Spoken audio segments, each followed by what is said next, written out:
Hello, everyone, and welcome. Welcome to today's final day of the Moodle MOOC 2 on WizIQ. My name is Nellie Deutsch, and I'm going to introduce our speaker, and then you'll see our speaker's name. All right, so let's get started. If you could just add in the chat box where you're from. Today's session is called Expanding Learning through Interactive Storytelling and Out of Time. You'll learn more about that as we go. Our speaker is Robin Stevens Pays. And you'll find this really interesting. Robin writes often about, notice, health, research, science, and psychology for the National Institute on Drug Abuse. Okay, NIDA, award-winning Cerebellum blog, and other, notice, NIDA and NIH publications on neuroscience of addiction. Now, I think this is very, very relevant since we're not only talking about drugs, but we're talking about addiction. She was founding editor-in-chief of Learn Now, the web portal introducing parents and educators to the science of learning. So now I think you'll be getting the connections. Robin most recently wrote for the Dana Foundation blog about teen learning, about drug abuse through social media, based on a case study about the Cerebellum blog published in February of 2013 in the Journal of Social Marketing. So if you'd like to look that up, you can first of all Google Robin Stevens Pays, and you can also get the journal. She's the founder and principal of Words Work Communications. This is a social marketing firm applying cutting edge communications to bring research to life. And I think there is so much that Robin Stevens Pays can teach us, because bringing not only research but learning to life is really, really important. So I'm going to pass on the mic to our speaker, who is currently, well, is our speaker here? Well, I see that we've got WizIQ, so let me just pause the recording so that this doesn't go on record. Okay, so that we can see. Okay, so this is just,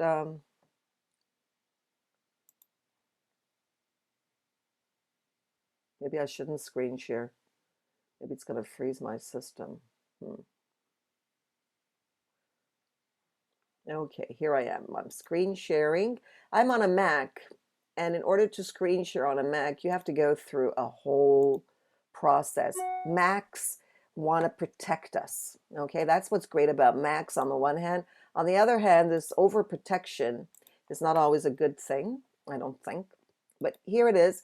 This is the link, okay, that Robin wanted to share. Okay, so here it is. Isn't that a beautiful image? I think that's just beautiful. Okay, so there's, it's all about tweeting. Jump out of the time. Okay, so this looks like a beautiful blog. Okay, so you can access that later on. Looks fascinating. Okay, and we'll go back to class, stop screen sharing. So there you had a look at a little bit.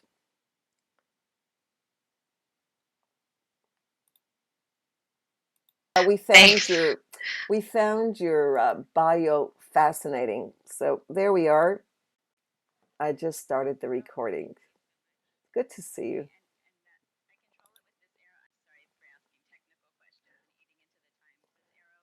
Yeah, I'm gonna extend the class. I'm gonna extend the class anyway, so that's fine. So take your time.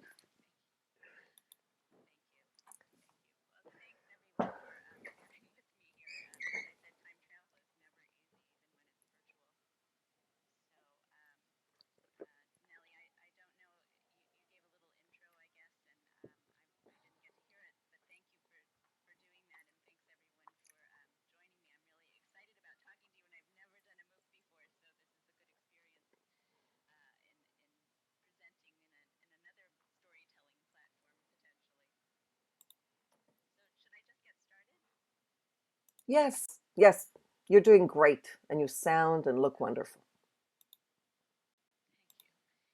Okay, well, I'm Robin, and I appreciate your all being here, and I'm really looking forward to talking with everyone, and I hope you will talk back to me because I'd really like your feedback. I hope we can learn together. This is really about a project that I've been passionate about and working on for over 15 years now, believe it or not, with a few hiatuses in between for technology to catch up with my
Oh, thank you so much. Okay, and I control it with this arrow. I'm sorry for asking technical questions and eating into the time. This arrow is going to help me go next or back, right? Okay. Thank you. Thank you. Thank you. Well, thanks everyone for bearing with me here. As I said, time travel is never easy, even when it's virtual. So, Nellie, I don't know, you gave a little intro, I guess, and I didn't get to hear it, but thank you for doing that, and thanks everyone for joining me. I'm really excited about talking to you, and I've never done a MOOC before, so this is a good experience in presenting in another storytelling platform, potentially. So should I just get started? Okay. Thank you. Okay, well, I'm Robin, and I appreciate you're all being here, and I'm really looking forward to talking with everyone, and I hope you will talk back to me because I'd really like your feedback. I hope we can learn together. This is really about a project that I've been passionate about and working on for over 15 years now, believe it or not, with a few hiatuses in between for technology to catch up with my protagonist's desire to travel back in time to meet her Florentine idol, Leonardo da Vinci. She is fascinated with all things Renaissance, and particularly Leonardo, because she is a modern girl living today, and she wants to be herself a Leonardo in our time. And part of the question is could any young person, could any teenager aspire to be that today? So let me just tell you a little bit about what I hope to get through and how this should go. And again, I hope people will chime in with questions and suggestions and comments as we go, and maybe Nellie, you can help me direct that flow because I can't really watch the chat that's going on at the same time. But the things that I'd like to go over, a little background about Out of Time and how this got to be first a screenplay and now a live interactive storytelling venture on Twitter. A little bit of background based on my own fascination with the science of learning and the science of storytelling, which, believe it or not, storytelling science is kind of an emerging field. It's not, there are a lot of theories. It's not certain yet, but we are watching this evidence to see how people's brains resonate on story and how story really touches us and allows us to learn at a deeper level. So I'll go into that a little bit. The idea of interactive storytelling on Twitter, and if you have looked at Out of Time Media on Twitter today or any day in the past 3 months, you'll see that my protagonist, Charlie, is tweeting about a variety of subjects that are near and dear to her heart. And we will go over that a little bit and how you can jump in, which I hope people will feel free to follow and really help us direct this story, this Out of Time adventure on Twitter. So, and then the further thing, the last thing I'd like to go over is a website that is just going up this afternoon at outoftimemedia.com, where we will be putting together kind of a platform for learning in a variety of ways. So all of this put together, plus the fact that I'm working on a novel, or as I heard Elizabeth Gilbert, the author of Eat, Pray, Love, say last week, the novelization of my screenplay for a young adult adventure. So multiple ways of using this, and I'm very excited to see how it works across media. So transmedia storytelling is kind of new and emerging, and I think it's something of interest to educators as well as a tool for students to learn how to tell their story on multiple platforms. And as I'm finding firsthand, the story plays out very differently depending on where you're telling it. So those are the kinds of things I want to go over today. At heart, you should know I'm very much of a writer and a creative person. Sometimes I get carried away with the creative ideas, and I have to kind of rein myself in, so I have this tension with the science and the story, kind of battling for dominance in my heart and soul. And so I'm always looking for evidence to undergird what I'm saying, but I would like to hear what all of you think about all of this and how to get the story told and spread and getting people involved in it. So with that said, I will, it works, yes. So Matt Weiner is the creator, one of the creators of Mad Men, the wildly popular television series about Madison Avenue and advertising in New York in the 50s, 60s, 1950s, 60s, and 70s. He said in an interview recently, "We think history is acted out by other people, but these are people having interactions just like us." So that to me really encapsulates the way history for me resonates, and I hope for a lot of other people. By putting yourself into the story and by making the story alive today, it becomes much more resonant and a good vehicle for learning, teaching, and just really getting engaged with what is happening in any given time and space. And that is really a premise behind Out of Time, the screenplay, and all the other emergent stories that I'm putting together. So in my mind, it's about exercising the heart and the mind together. So learning is not just about expanding the brain. And for me, it all began once upon a time, just really quickly. I don't know if people read the description of that was on the page you put up, Nellie, but I started writing the screenplay when my kids were actually preteen. They're all in their 20s now, so it's taken a long time to bring to life.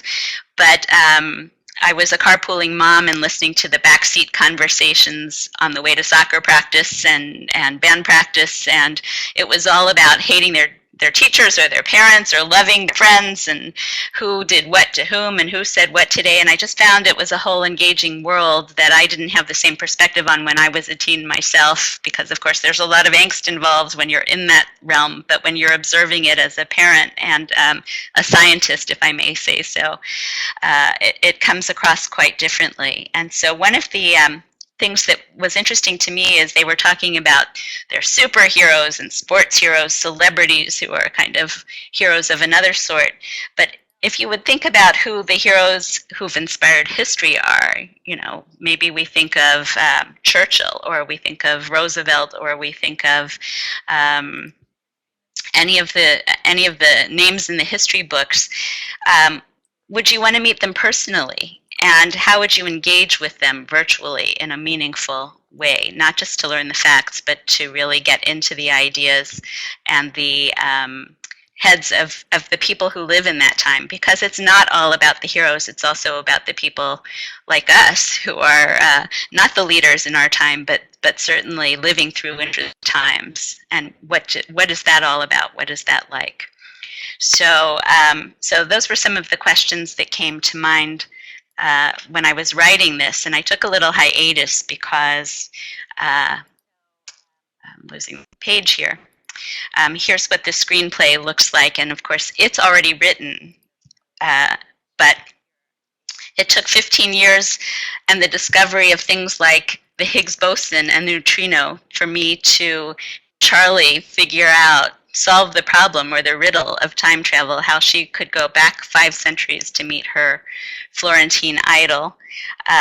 It took Facebook and iPod and iPhones to be able to do it. And then when that all came together about a year ago was when I could go back to this story after putting it away for 10 years, really, to let the science and technology catch up to really make this a plausible kind of adventure.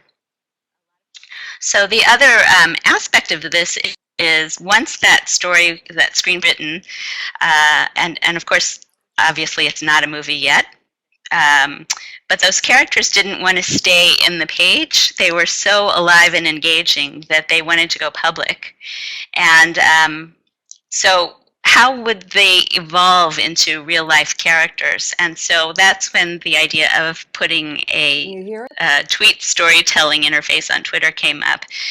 And the interesting thing about this is that a lot of people today are, there's a hashtag if you are a Twitter person. Hashtag is that # and it allows you to see what other people are talking about that you're interested in and follow what they're saying in conversations on Twitter. Twitter fiction is now a hashtag, and a lot of people are tweeting out their novels 1 line at a time, which is really how I started tweeting Out of Time movie. unfortunately, one line at a time, it would take 15 years to tweet the story, and it probably wouldn't be too interesting to people who were just following along casually. So as it turns out, Charlie Morton, who's the protagonist of this screenplay, took over and began tweeting herself, and you'll see that if you go to @OutOfTimeMovie on Twitter. And what we found out, Charlie and I, is that it's much more interesting when people tweet to her, ask her questions, and help guide the story. So instead of this becoming my giving out the storyline for the movie one line at a time, this is a really open-ended forum for people to ask questions about what Charlie's experiencing and how she's going to get there, and actually offering help in the process. And so it's become quite interactive, which I think Twitter is well suited for as a social media tool. And it's ongoing and engaging. I hope people will jump in, and I will get into a little more of how you can do that in a short time. So here's the science geek in me. I have to get this out there, and hopefully there are some people who will be interested into this. I'm fascinated with neuroscience. That's one of my specialty areas. I am not a science doer myself, but I somehow am good at interpreting it and translating technical science into information for other people to understand. And I found this in a blog, a science blog called Lifehacker, this quote that I found particularly resonant, and I hope you'll bear with me while I read it, which I know is not the rule in PowerPoint. You shouldn't do that. But here we go. If we listen to a PowerPoint presentation with boring bullet points, uh-oh, I'm in trouble now. A certain part in the brain gets activated. Scientists call this Broca's area and Wernicke's area. Overall, it hits our language processing parts in the brain where we decode words into meaning. And that's it. Nothing else happens.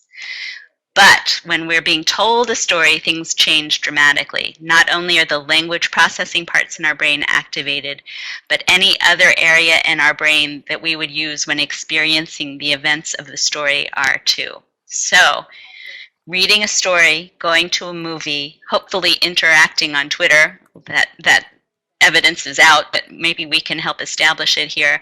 You actually put yourself into the story, and it activates your whole brain in a different way than simply listening to facts. So this is really turning brains on to learning in a big way, I think, and anxious to experiment further and see how you feel about it too. So one more science-oriented slide. This actually does not come from either Hollywood or from the science community per se. It's interesting though. Stories exert a powerful influence on human thoughts and behavior. They consolidate memory, shape emotions, influence in-group or out-group distinctions, and may affect the fundamental contents of personal identity. It comes as no surprise that these influences make stories highly relevant to vexing societal challenges. So I don't know if anyone would like to guess who's talking about science in this way.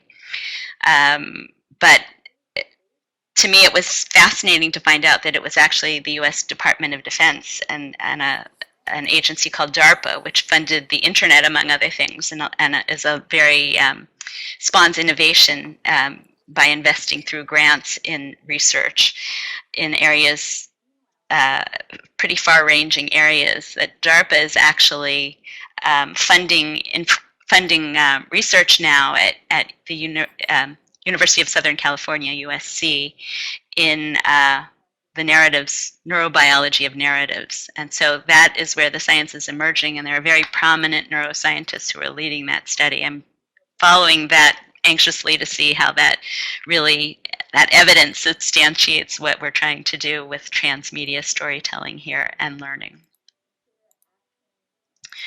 So that, going back to the story, my story of Out of Time, I was curious to know this, to test this hypothesis. Could there be actually a modern day Leonardo da Vinci? Leonardo in his time was not able to access the internet, obviously. In fact, books the printing press had not even been developed, so books were very rare and expensive. And the world was a very different place then, and yet Leonardo, through his own exploration and discovery, was able to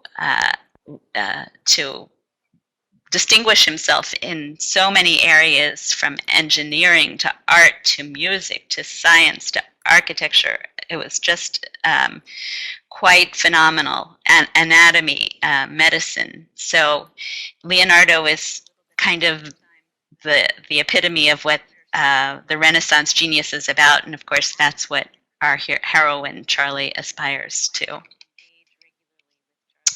So today, as opposed to back then, what would success look like for young people growing up, for teens growing up? In my mind, there are three things, three overarching goals for education and learning, which I think are different things, frankly. Learning to think, inspiring to dream, and motivating to do. And those were the things that kind of I had in the back of my mind while I was writing the screenplay, and I think Charlie has emerged as a person who is passionate about all of those things, and I would hope that students today are also passionate about many of those things. So this is a little bit of what technology looked like in Leonardo's day, quite different than today. He wrote his codices in print with a pen and in mirror writing and with lots of sketches in them, and that was how he recorded his scientific evidence and learning. And of course, this was the basis for many of his inventions and discoveries. Now, the interesting thing is that Charlie, for the school science fair, uses this codex, Leonardo's notebook, to find what she thinks are the plans for a machine. But Leonardo would not have had the technology or the science to build it out in his time, but he did have that dream. And so her dream of his dream is to actually build it out. And of course, as we know, Leonardo is very much alive and with us today because we see his Mona Lisa, the Last Supper, the sculptures, his innovations in the scientific method through observation. He's inspired cars, helicopters, tanks, weapons of all kinds. So Da Vinci is everywhere, from suspense novels to museum exhibitions to television series. And it's no wonder that Charlie is curious. So can today's determined teen do it all? I just put up this framework very generally to look at learning then versus learning now. And learning now is a much more complicated process, as many of you probably know intimately and in much greater detail than I do. There's so many conflicts on teens' time, and there's so many bodies of information that they can draw from. Is it even possible for somebody to have a wide expanse of general information and be considered a genius, a Renaissance or universal genius, as I'll call them, today, versus the amount of knowledge that was even available to anyone in their lifetime in the 15th century? It's complicated, and that's the question that I began with when writing Out of Time, and it's one I'm still exploring, and that Charlie is pushing to the limit on Twitter today, and hopefully we'll be able to share with others in a variety of other platforms very soon. So who would say Leonardo be? That's where Charlie comes in. And who is she? She's 13. She's STEM smart. STEM is science, technology, engineering, and math, which I'm sure most of you know. She's intensely curious. And a little bit unusual, even in our time, is that she's a girl who possesses all of these things, because girls, as we know, it's a problem for girls who want to enter this today. They're in greater number than ever before entering those fields, but there's still a lot of impediments and a lot of deterrents for girls to excel in those areas. So could Charlie inspire girls and boys of, the early teens to embrace and get interested and curious about those fields? That's a question that remains open, and that I would hope on this platform with the website to be able to really encourage people to engage with. The middle school science fair was where she wanted to test her hypothesis that Leonardo had in fact designed a time machine and that she in fact could bring it to life. And so that's what is currently her preoccupation, is designing, actually creating this time machine from Leonardo's plans. And there are a lot of problems to solve in getting there. Is time travel possible? I see somebody mentioned Stephen Hawking's here. So quantum physics is very much investigating this right now, and I'll talk a little bit Amazing. about I'm how just Charlie is amazed, engaging with Robin. the I had no conversation in idea, and I quantum thought physics, I or thought I has had an been idea, on but Twitter. amazing. So It's her just, history is I Leonardo, mean, and she has a I'm just secret blown plan to away. actually not just Um, build the time machine, but go it's down, I'm really it's just go down in the history, greatest back in history, idea. to You try know, to there's so learn many from things her involved to connecting with students, getting idol in students to person. interact, people from around the globe, So her destination learning is about Renaissance Florence, using and the internet to courtesy learn. of George It's like Stiller at My I was Reading part of the Mapped, WebQuest, we like now 20 have years ago, a but Google this Earth is, this plan is with big, it's Renaissance huge, Italy and that's why I mentioned TED landmarks in it. Talk. This is one of them, TED Basilica of Talk, San because you Lorenzo. would Of be an course, amazing Lorenzo de' candidate. I Medici don't know if was they the Duke of approach you, Florence at this time but and if a I have patron anything of to do with it, I will Leonardo's. certainly, This is pass on the available, and word. it will It's just be amazing. And look, ultimately, I everybody's hope, on writing the the same website thing. that I is tweeted, just going to emerge this I found afternoon. you, I Without found this, out of it's still time, in and I, progress you'll see, of I being added built out. the But a live lot of lesson session plans so that could people would be join. developed around Um, a Google Earth project Amazing. like this. And I hope that How did this, but you here's a get more to it? I general mean, look at what the Google from where Earth you map were with looks like addiction, of being Florence involved itself, in and each of the teenagers people and addiction. represents, and I just pins don't get represents it. landmarks in time, and people and events that happened where there is information. Um, I don't know what people are teaching about Renaissance Florence in middle school and high school, but I think it would be interesting to get a project together with kids to use this as a teaching tool and integrate quizzes and games, and maybe a map of where's Charlie, where they have to find out where she is at any given time. Um, so that's just a little advanced teaser about some of my plans. So the question is, where is Charlie, and could she actually break the time barrier? Would she do it in history that already happened, or history in an alternate universe? This is a question that came up on Twitter, and I can show you a little bit of that conversation momentarily. Okay, so here it is. Charlie has been busy tweeting, and people, actually, followers, are tweeting back to her. And so she does ask that question: could I travel back to history that's already happened? And someone who is a science, amateur science physicist, Yikes, says you would change history if you traveled back to a time that already occurred. So consider traveling to an alternate universe. Well, she hadn't thought of that. And what does an alternate universe look like, and how do you get there? So a lot of these questions would be interesting for science classes to investigate. Physics, in the physics section.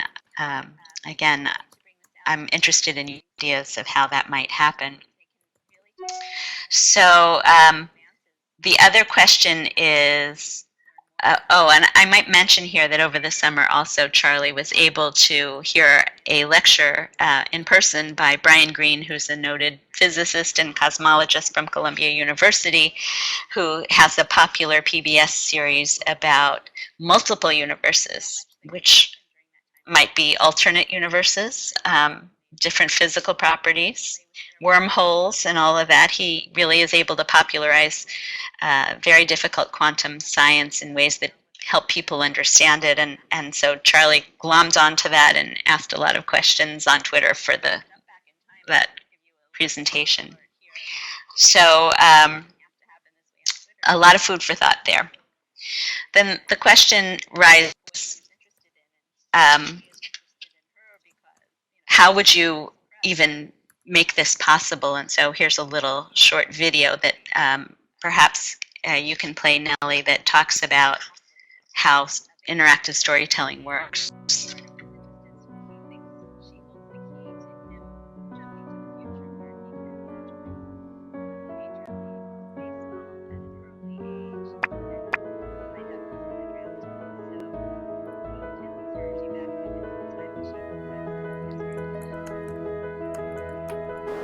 Wait until you meet Charlie Morton. Yeah, She's just your average, everyday there was a 13-year-old question. science The movie's going genius. to be amazing. An There was a 8th grader question at here Da about Vinci Middle twitting. School in Are suburban Washington, teenagers D.C. twitting? Because I know She's my fascinated students, with all things I teach Leonardo da Vinci. my students don't. Charlie's They're also more on Facebook. They don't intensely even know what Twitter curious. is. In fact, her So curiosity often gets her into trouble. In her quest to prove to everyone that she is a modern-day incarnation of the Renaissance genius Leonardo, she's conquered pre-calculus, played an original violin composition at the Kennedy Center with her concert violinist mother, captained her travel soccer team to victory, and is now set to master the greatest feat of modern physics, time travel.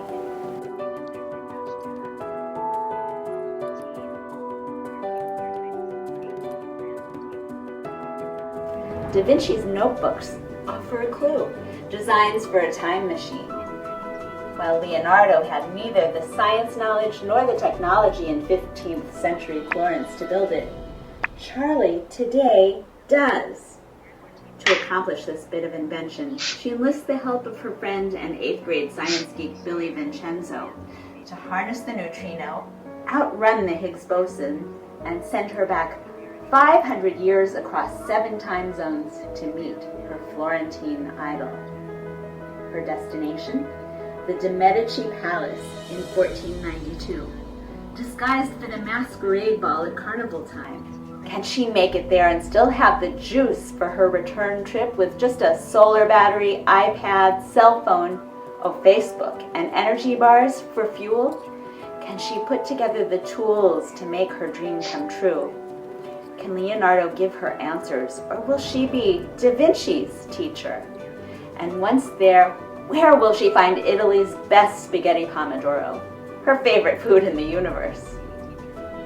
Hey there, I'm Robin.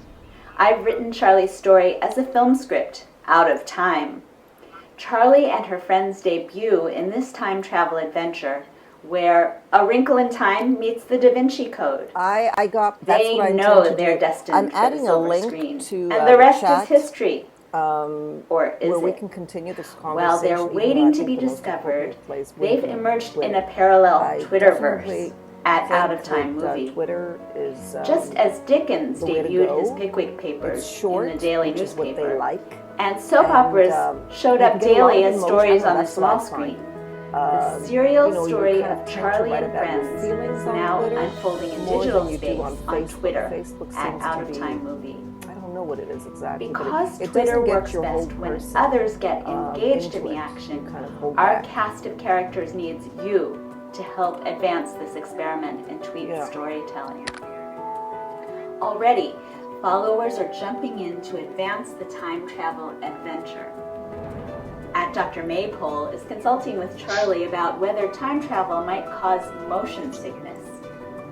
An acupressure ear band, he says, would do the trick. But Charlie's mom says she's too young for pierced ears. A rocket scientist cautions that jumping back to a past that's already happened could change history. But what about a parallel universe? A Twitter magician has convinced our girl that it is no sleight of hand that a modern man would appear in an authentic photo published in 1917. Oh, is that Charlie's face in The Last Supper?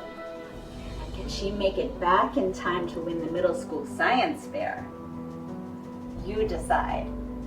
All it takes is a follow at Out of Time movie and a 140 character clue. Just tweet us. Meanwhile, here are 5 simple story rules for driving Twitter action. Number 1, tweet as yourself. Number 2, Amazing. use I'm just technology amazed. wherever it's It's appropriate. wonderful. I'm clapping. 3, It's historical characters thank you should be so much, accurate. Robin. Don't I make hope that we'll hear from you 4, maybe we only develop one storyline at a February. time, past, I'll present, try to or get you future. to come back We'll jump into because new this adventures when is the just the time is beginning. right. We have to hear And more. finally, 5, Thank you strive so for much. historical accuracy. And we'll Please look for the research movie, I time guess, period. also. Consider actions, interactions, and dialogue suited to the time and place. Check out the whole story, from carpools to time travel, on the Pass the Talking Stick blog at this URL. And meanwhile, jump in, join the fun. Ask our Excellent, characters excellent. what Your they see, kids must be so smell, proud of taste, their mom. feel, or hear. Sorry, I just had to say You're that. about to change I can history imagine them and rooting out of for time you. movie. Thank you so much, everyone, for joining, and thank you, Robin, for giving us so much. Nice to hear from you all, and I hope I'll continue to hear from you. Remember, if you want to join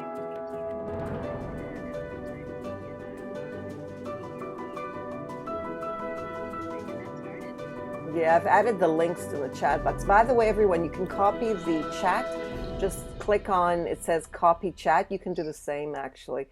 Robin, copy chat. So and that's you a can little bit paste about it Out of anywhere, and Time, you'll the get movie, people's the Twitter responses. story. Maybe if you And missed something. I'm actively Yeah, recruiting so that's, tweets, I think people that's who better than Twitter. want to engage regularly with Yes, Charlie and her definitely. Just friends go, on you know, Twitter. do you see copy So chat if you before we have an close interest in up? doing that, and I'll Okay, talk about great. a So little bit more click on about that, that and then in you a second, can take it I hope you'll anywhere. email me at robin@Paste it.